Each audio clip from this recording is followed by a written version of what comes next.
Video viral হয়েছে। এক প্রবাসী বাংলাদেশে সৌদি কফিলের জন্য সান্ডা ধরেছেন। প্রশ্ন হলো সান্ডা খাওয়া জায়েজ আছে কিনা? সান্ডা একটি আ আ সরীসৃপ জাতীয় প্রাণী।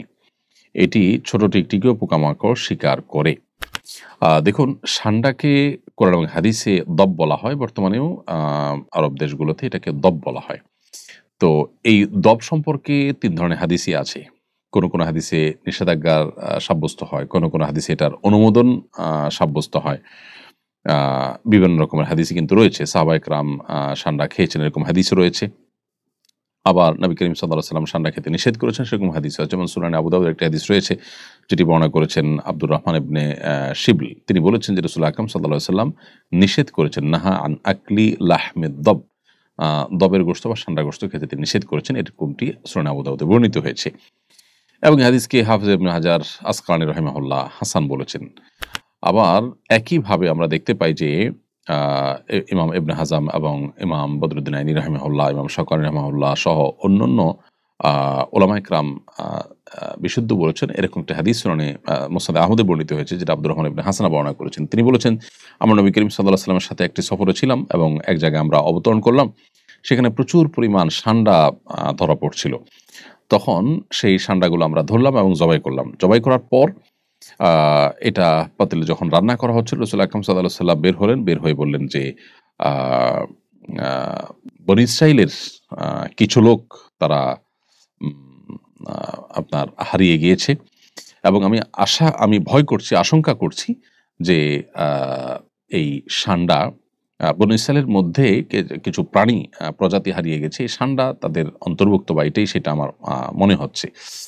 তো এখানে নবী করিম সাল্লাল্লাহু আলাইহি সাল্লাম আ এই প্রাণী অর্থাৎ সান্ডা খাওয়ার পর তিনি নিরুৎসাহিত করেছেন। হাদিসের শেষের দিকে সেটি রয়েছে। আব্দুল্লাহ ইবনে আব্বাস রাদিয়াল্লাহু তাআলা আনহুমা থেকে বর্ণিত আরেকটা হাদিস সহিহ মুসলিমে বর্ণিত হয়েছে।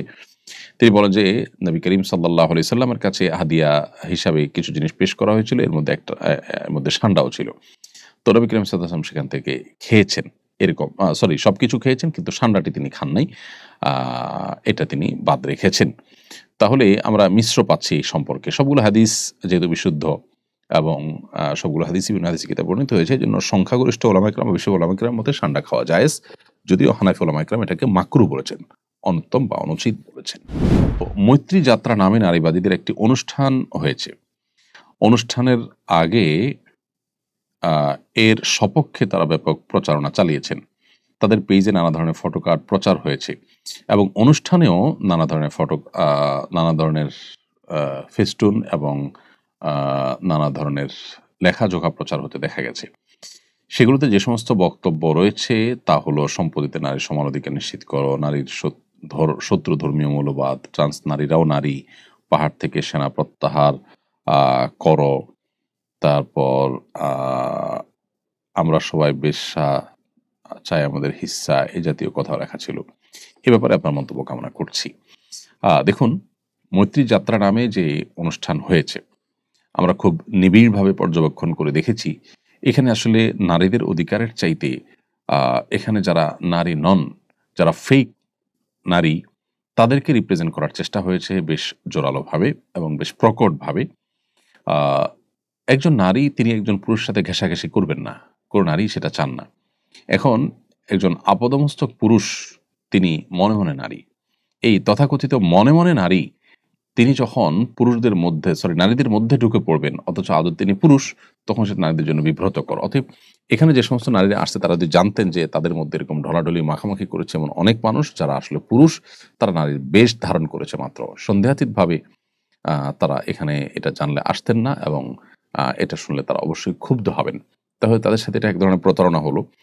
দ্বিতীয়ত নারীদের অধিকারের নাম করে নারীদের জন্য যে মানুষের ভালোবাসা আছে, সিম্প্যাথি আছে, এক ধরনের পুরুষরা সেটা নেয়ার যে আপনার প্রচেষ্টা যেটাকে ট্রান্সজেন্ডার বলা হয় সেটার মাধ্যমে, সেটা এখানে হয়েছে অনেকখানি।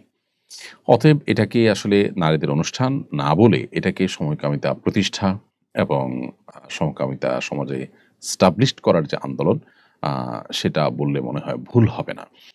এখানে নারীদেরকে শুধুমাত্র রাখা হয়েছে সামনে এবং তাদেরকে সামনে রেখে মূল কাজটা করার চেষ্টা করেছে এবং সেখানে আমরা দেখেছি দেশবিরোধী স্লোগান, পাহাড় থেকে সেনা প্রত্যাহার করার আহ্বান সেখানে করা হয়েছে। বা এই যে পাহাড় থেকে সেনা প্রত্যাহার করা লেখা সেখানে টাঙানো হয়েছে, এটা রীতিমতো বাংলাদেশ রাষ্ট্রের অস্তিত্ব নিয়ে টান দেয় এমন একটি বিষয়। বাংলাদেশ পাহাড় যদি বাংলাদেশে অন্তর্ভুক্ত হয় তো সেখানে বাংলাদেশের সেনা থাকবে, সমস্যাটা কোথায়? এটা প্রত্যাহার করা দাবি যেখান থেকে উঠেছে তারা আসলে বাংলাদেশের স্বাধীনতার সার্বভৌমত্বের জন্য হুমকি কিনা বা স্বাধীনতার সার্বভৌমত্ব নষ্ট করতে চায় কিনা এই জিনিসটি খতিয়ে দেখা দরকার। সকল ভ্রষ্ট আমরা এখানে একত্র হয়েছে এবং দীর্ঘদিন পর্যন্ত এদেশে অ্যাক্টিভিজম করি। যারা জনগণের অন্তরে চুল পরিমাণ কোনো স্থান পায় নাই, তারা এখানে আবারও বরাবরের মতো ধর্মকে তারা শত্রু হিসাবে স্থির করে ধর্মের বিরুদ্ধে তারা, অর্থাৎ ওয়ালের বিরুদ্ধে তারা মাথা ঠোকার চেষ্টা করেছে। তথাকথিত মৌলবাদী ধর্মীয় মৌলবাদ, এটাকে শত্রু হিসাবে আখ্যা দেওয়া, এটা মূলত ইসলামকে শত্রু হিসাবে আখ্যা দেওয়ার নামান্তর। কারণ ইসলামের ধারক বাহক যে ওলামায়ে কেরাম গড়পড়তায়, তাদেরকে যখন আপনি আঘাত করবেন এবং শত্রু মনে করবেন তখন সেটা ইসলামকেই আঘাত করার শামিল। বিধায় এই ধরনের আনুষ্ঠানিকতা বা এই ধরনের আয়োজন বাংলাদেশে খুবই উদ্বেগজনক। এটা এদেশের সকল ধর্মের মানুষের জন্যই উদ্বেগজনক, সকল নারীদের জন্য উদ্বেগজনক, সকল সমাজের সকল মানুষের জন্য উদ্বেগজনক। এখানে যে আপনার খুব বাজে একটা আপনার স্লোগান সম্বলিত লেখা প্লে কার্ড আমরা দেখতে পেয়েছি, যে নিজেদেরকে সেখানে বেশ্যা বলা হচ্ছে, নাউজুবিল্লাহ। খুবই দুর্ভাগ্যজনক যে এগুলো থেকে আমাদের বাচ্চারা কি শিখবে? এই আয়োজন থেকে নিশ্চয়ই আমাদের বাচ্চাদের মনস্তত্ত্ব, তাদের চিন্তা ধারা এগুলোর মধ্যে বাজে জিনিস ঢুকবে এবং এটা আমাদের সমাজের জন্য সব মিলিয়ে ক্ষতিকর। বিধায় সরকারের সংশ্লিষ্ট মহলকে আমরা বিনীতভাবে নিবেদন করতে চাই, এই জাতীয় অনুষ্ঠান যেন ভবিষ্যতে করতে না পারে, তারা যেন দায়িত্বশীল ভূমিকা রাখে।